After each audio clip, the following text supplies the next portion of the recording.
baladez cet été à Carpentras et que vous vous levez les yeux, vous pourrez voir une magnifique exposition en plein air, Les Papillons. J'ai eu envie de vous la présenter car c'est vraiment une exposition qui vaut le détour des festivités à Carpentras durant l'été, juillet, août 2014. Et c'est avec José Puchalt et Rachel Rossignol que j'ai envie de vous présenter cette exposition. Bonjour à tous les deux. José, bonjour. Bonjour et merci de nous accueillir dans un lieu aussi agréable. Un grand plaisir d'être avec vous. Merci. Bonjour Rachel. Bonjour. Alors, vous êtes tous les deux à l'origine de cette exposition que vous avez mis en place il y a près de 6 ans. Aujourd'hui, c'est une exposition qui a une grande notoriété. Donc, c'est la seule exposition en plein air de la France qui a lieu. On disait ça tout à l'heure. Tout d'abord, José, je m'adresse à vous. Excusez-moi, Rachel. Comment est venue cette idée de mettre en place une exposition en plein air? Alors l'idée vient du travail qui est réalisé avec des enfants depuis 14 ans. C'est un travail qui est fait dans les écoles. On a préparé, l'idée était de les mettre en valeur. On s'est dit, mais tiens, il y a une rue qui est magnifique à Carpentras, qui est le passage Boyer, qui est une rue vitrée. Il y a des câbles qui sont mis en place pour les décorations de Noël. On va faire de la peinture sur des draps avec ces enfants. Et on va les accrocher comme ça tout l'été pour montrer à leurs parents le travail qu'ils ont fait tout au long de l'année. Et petit à petit, on s'est dit, mais ça marche hyper bien. Tout l'été, il y a des touristes qui viennent photographier pendant des années et des années cette manifestation-là. Et pourquoi pas essayer de faire ça avec des artistes professionnels et dans toute la ville. Alors au départ, c'est tout simplement une action pédagogique que vous avez mis en place et qui a évolué avec le retour du public. Tout à fait, c'est tout à fait ça. C'est vrai qu'on a été très très surpris parce que la première année, on s'est dit on va faire une manifestation, on aura 50 peintres, des amis du coin qui vont faire une petite toile et qu'on accrochera dans la ville et ça sera sympa. Et en 2 ans, on s'est retrouvé avec 200 peintres du monde entier, avec 80% de professionnels. Vraiment une vitesse de progression à laquelle on ne s'attendait pas, quoi. Alors, est-ce que c'est à ce moment-là que vous avez eu envie de nommer cette exposition les papillons qui reflètent l'envol artistique, parce qu'un papillon c'est tellement majestueux, et tellement magnifique par son côté artistique et sa fluidité. Est-ce que c'est ce nom-là qui permet de refléter l'exposition? Tout à fait, c'est vrai que les papillons, pour moi, ce sont des couleurs dans le ciel qui volent au vent. Et c'est vrai que les toiles des papillons, qui mesurent 2 mètres sur 1,50 m, jouent avec le vent tout au long de l'été, les lumières. On peut redécouvrir l'étoile en fonction du matin, de l'après-midi, de la lumière du soir. Il y a vraiment toute une ambiance à découvrir qui est très très intéressante.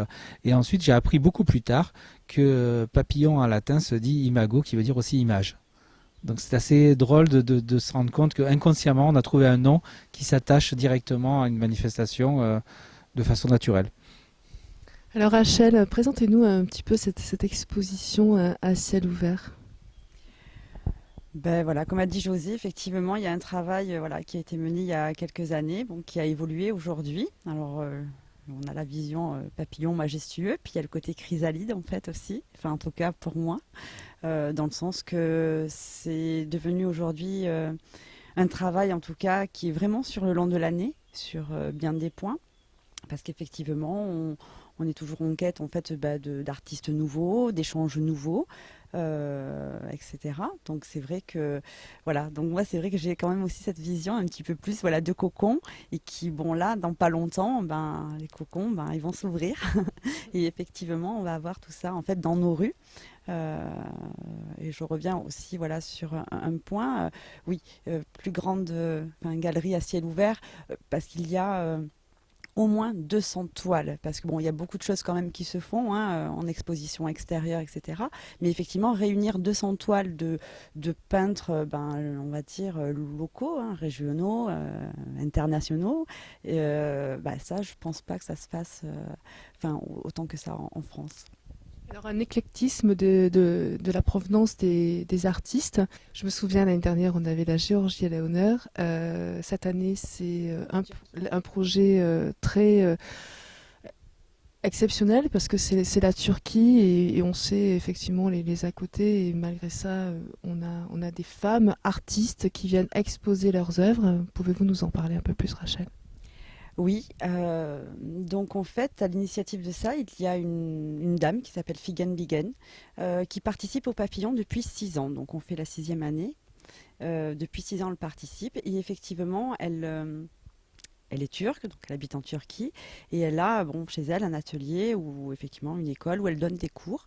Et effectivement, on lui a proposé, en tout cas pour mettre à l'honneur son travail et en tout cas sa fidélité aussi, savoir si éventuellement elle pourrait pas à un moment donné venir peindre en tout cas sur place, parce que l'année dernière c'est ce qui s'était passé avec la Géorgie, donc c'était des élèves qui venaient de l'école de beaux-arts.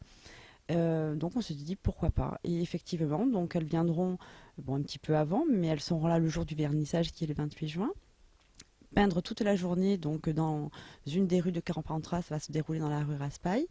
Et donc elles vont réaliser leur œuvre en fait entre 10-11 heures le matin, à l'heure à laquelle elles vont commencer, jusqu'à peu près 16-17 heures en direct devant tout le monde et voilà, dans l'échange et dans tout ça. Alors oui, c'est particulier parce que 5 femmes turques, je pense que voilà, c'est un beau cadeau en tout cas qu'elles nous offrent. Voilà.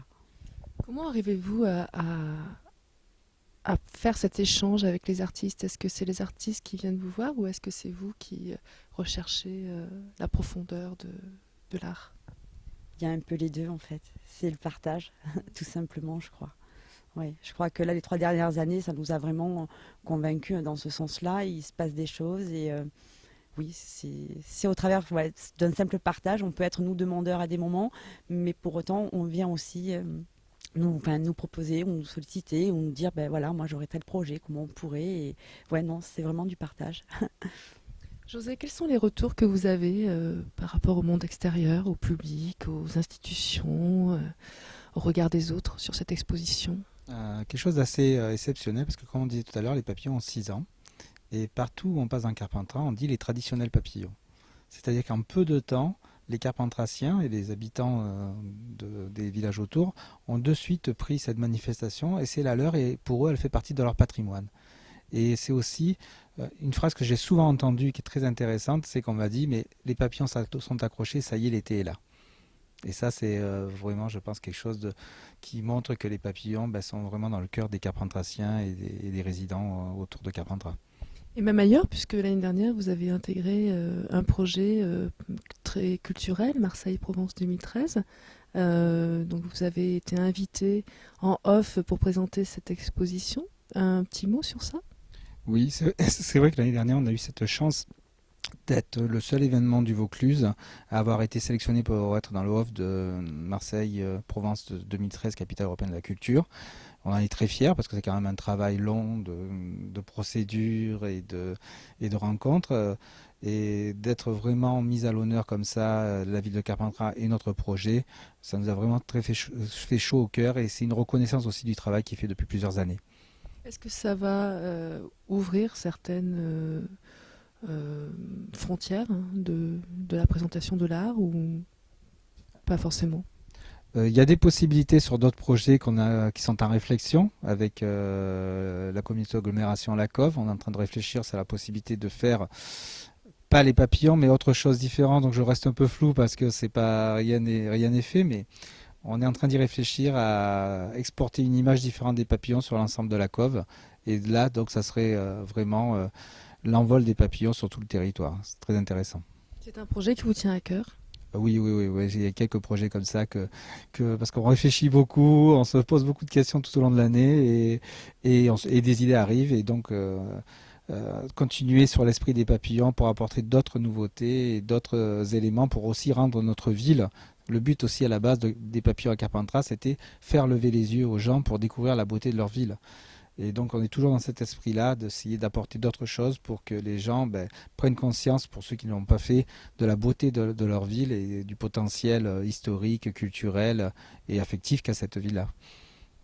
Alors, grâce aux papillons, on peut découvrir le patrimoine de la ville de Carpentras, qui d'ailleurs, on n'en parle pas forcément, mais Carpentras est très riche avec son patrimoine, et c'est aussi une possibilité de ouvrir les yeux et de regarder la culture se fondant au patrimoine, Rachel. Oui, tout à fait. Je pense qu'il y a eu alors On a eu organisé, alors pas nous-mêmes, mais ça a été demandé. Enfin, José a été beaucoup plus sur le projet que moi, mais oui, des visites pour aveugles, des choses comme ça sur Carpentras, où en fait il y avait et les papillons, donc c'était assez intéressant parce que forcément, voilà, dans l'organisation du truc, mais comment on va faire? Mais non, le but était de découvrir tout le patrimoine en fait, architectural et tout le patrimoine que nous avons. Et d'un autre côté, ben oui, il y a les papillons au milieu. Donc voilà, donc il y a des choses comme ça un petit peu qui sont mises en place par d'autres associations ou par d'autres groupes ou par l'office de tourisme. Donc ouais, nous on trouve ça fabuleux quoi. José, vous êtes né à Carpentras. Quel... Et oui, je suis né à Carpentras. Ne soyez pas déçus, c'est très bien. Non, non, mais je pense que c'est aussi pour ça que j'ai cette affection et Voilà. et ce désir d'apporter une image positive à ma ville que j'aime, parce que bon, comme vous le disiez, j'aime, j'ai tout un passé, je suis parti, je suis revenu, mais j'ai tout un passé affectif et toute une image colorée que j'ai dans la tête et des souvenirs de jeunesse et d'amitié que j'aimerais bien que l'image des papillons apporte aussi cette image à travers la ville et crée un lien à travers les habitants et les gens qui se promènent dans nos rues, quoi. Alors, que ressentez-vous quand vous avez ce retour personnellement en étant né carpentracien? Bon, un peu de fierté quand même, mais une fierté surtout pour ma ville, parce que bon, moi j'ai pas un ego surdimensionné, donc moi ça va. Mais j'ai une fierté quand on me dit, mais à Carpentras c'est bien, vous avez ça, c'est super, cette mise en valeur de la ville, ce festival d'ampleur internationale. Ça me fait très chaud au cœur de savoir qu'on a réussi avec à notre taille de faire un pas en avant pour faire progresser une image positive de notre ville et le plaisir d'y vivre. Comment sélectionnez-vous les œuvres que vous recevez pour être présentées à cette exposition? On ne fait pas de sélection d'œuvres en fait. Effectivement, il y a un travail en fait de préparation qui est de faire connaître la manifestation et de proposer aux gens qu'il se passe ça, libre à chacun de s'y inscrire ou pas. Donc on se retrouve avec amateurs et professionnels. Ça, c'est une chose. Lorsque c'est fait, effectivement, on passe par des inscriptions basiques.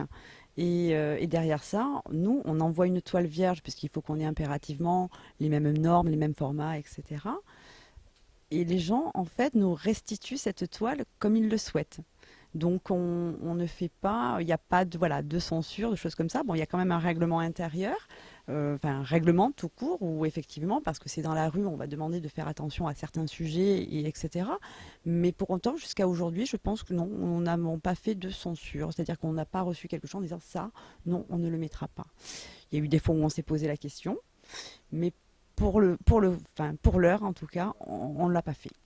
Pourtant, c'est limité à 200 toiles, donc comment faites-vous Ce qu'il y a aussi, ce que je rajouterais par rapport à HS, c'est que c'est nous qui contactons les artistes. Donc c'est vrai qu'il n'y a pas une sélection, mais quelque part, on cherche tout au long de l'année un travail d'artiste qui nous intéresse et on les contacte aussi.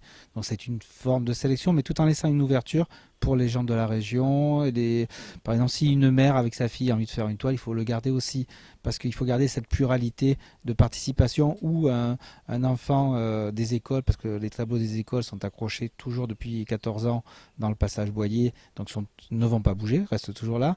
On a aussi les jeunes avec qui on travaille des centres de formation, qui sont des jeunes entre 16 et 20 ans, qui eux font des toiles qui sont accrochées dans la rue de la République, donc ils sont mis à l'honneur et ils sont mélangés avec des artistes professionnels et amateurs et des artistes du monde entier. Et donc quand on se promène dans la rue, des fois on peut se poser la question, qui est qui? Qui est l'artiste professionnel? Qui est l'artiste amateur? Qui est l'enfant? Qui est le peintre amateur? Et c'est ça qui est intéressant dans la démarche, c'est de vraiment lier tout le monde ensemble et qu'on ait une cohérence de vue et de participation et de donner un entrain à cette manifestation. Comment réagissent les artistes quand vous leur dites que leurs œuvres seront exposées en plein air, à ciel ouvert? La grande question, mais quand il pleut, ouais, c'est la seule chose qu'ils demandent en fait. C'est mais comment on fait quand il pleut? Ouais, après c'est des questions un peu techniques, mais là c'est assez rigolo parce que on dit non, il pleut pas trop chez nous déjà. On a surtout le Mistral, c'est surtout le Mistral. Enfin nous c'est notre seule crainte, hein. Mais ouais, non, c'est tout. Après, les artistes, non, en règle générale, ils aiment, eux, en tout cas, la diversité que José a décrit. Et que ce soit amateur, professionnel, je pense que c'est ce que tout le monde recherche, en fait. Le fait, effectivement, je suis professionnelle, mais je suis tout le temps dans une galerie et pour autant, j'ai un public voilà, averti. Là, d'un coup, je me retrouve confrontée face au public. Donc, on s'est amusé à faire un vote du public, ce qui est très intéressant. Donc, voilà, où effectivement, on vote pour la toile qu'on aime bien. Voilà, c'est juste ça. Donc, et puis, parallèlement, oui, un amateur me dit, mais quand même. À côté de professionnels, peut-être que j'ai pas ma place. Mais si, tout le monde a sa place parce que c'est tellement divers, c'est tellement varié. Non, c'est là où c'est fabuleux, quoi. C'est cette diversité, enfin, qui se fait toute seule en fait. Hein. C'est très bien, ouais. Vous êtes passionnée, Rachel, de ce que vous faites? Oui, oui. Sinon, je fais pas. Oui, bien sûr. Oui. Et vous, José, la question se pose pas? Oui, non, non, moi, je baigne dedans depuis des années. Et, c'est en sortir qui serait difficile, justement. Non, non, et c'est vrai que comme disait Rachel, ce grand mélange aussi, on a une volonté d'accueillir tout ce qui représente l'art contemporain actuel. Donc, c'est-à-dire, on ne se donne pas des directions en disant on va être plutôt abstrait, plutôt figuratif, plutôt tel ou tel, comment dire, tel ou tel courant de la peinture actuelle. On essaie justement d'avoir tout ce qui représente la peinture actuelle à l'heure actuelle. Et et le plaisir de se dire que moi je vois des gens qui me disent mais moi spécialement j'aime pas ça mais ça j'ai aimé et on trouve toujours quelque chose qu'on aime, c'est tellement varié que le public qui n'a aucune connaissance, c'est ça le but aussi, c'est d'apporter de l'art dans la rue. Et quand je dis de l'art, c'est vraiment sortir des musées entre parenthèses et d'apporter l'art aux citoyens qui se promènent, qui découvrent, qui le veut ou qui ne le veut pas. Et souvent, ils se laissent entraîner. Ils voient une toile, ils disent, mais tiens, c'est intéressant. Et de toile en toile, ils font le tour comme ça. Alors que c'était peut-être à la base des personnes qui n'étaient pas spécialement intéressées par l'art contemporain. Et ce petit piège pour attraper les personnes, je trouve ça très, très intéressant et ça me fait sourire. Populariser la culture et la proximité. Tout à fait, tout à fait. C'est vrai que c'est la base du travail aussi qu'on fait depuis des années à travers les travaux dans les écoles, à travers les travaux dans les jeunes centres de formation, des choses comme ça. C'est tout au long de l'année, on fait un travail et c'est vrai que les papillons, c'est la partie visible du travail qui est fait tout au long de l'année. Voilà. Merci José, merci Rachel pour cette présentation Les Papillons. Donc je le rappelle, le vernissage a lieu le 28 juin à 19 h sur la place de la mairie de Carpentras et elle est visible juillet et août pour nous en mettre plein les yeux. Merci beaucoup à tous les deux. Merci à vous et j'espère que vous viendrez nombreux. Des musiciens nous y attendront, les Tony Truant, le Jazz Team, et donc on passera une soirée festive et joyeuse. Merci, merci Rachel. Merci beaucoup.